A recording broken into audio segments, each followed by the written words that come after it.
हम सिंगर सुमन सरगम जितना भी हमारे श्रोता गाना वाले बने सभी लोग के स्टेज के माध्यम से प्रणाम नमस्कार करते नहीं और आशीर्वाद के कामना करते नहीं। जाते समय ना ले आई सोहर से सवारी हमारा तरफ से कही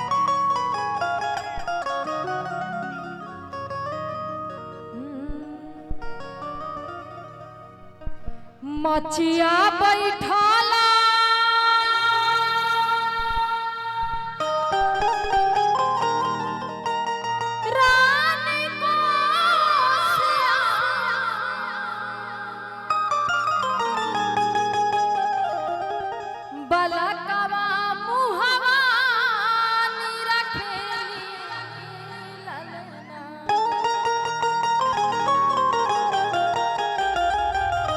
अगर बउआ के मामा जी आई बनी नहीं की आई।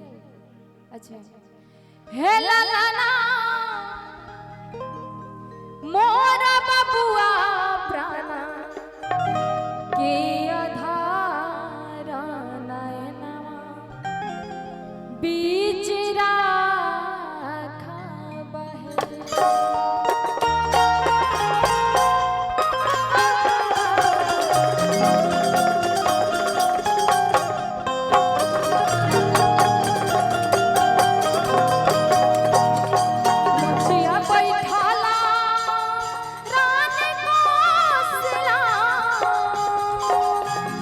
बलकवा मुहवा नीरा खेली ललना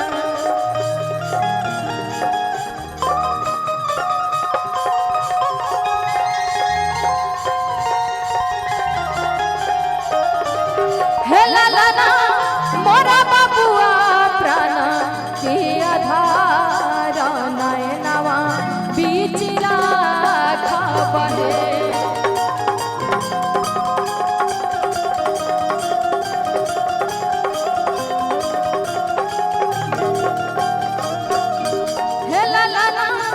मोरा बबुआ प्राण के आधार नयनवा बीच राखा बहे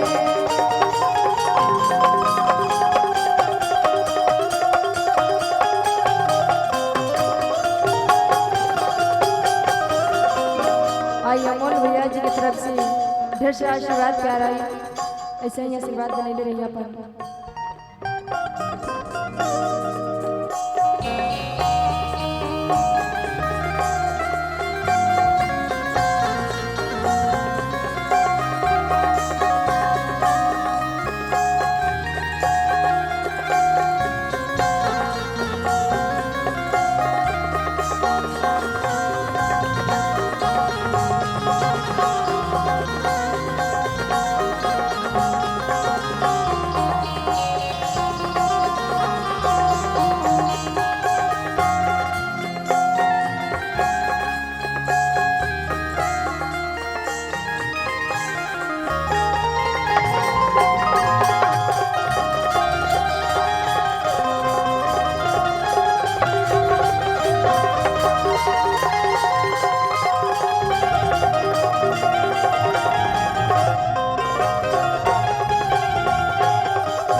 हमारे पुत्र के प्रथम आशीर्वाद स्वरूप जन्मदिन के इस पावन अवसर पर बिहार के इस पावन धरा पर श्री बाबू की धरती पर क्रांति का अगर कोई परिचायक वर्तमान के आधुनिकीकरण में होगा इन 2024 से 25 के लगभग में, तो क्रांतिकारी का नाम लिखा जाएगा शिक्षक और छात्र के आंदोलन में। उस व्यक्ति का नाम है श्री बंशीधर ब्रजवासी।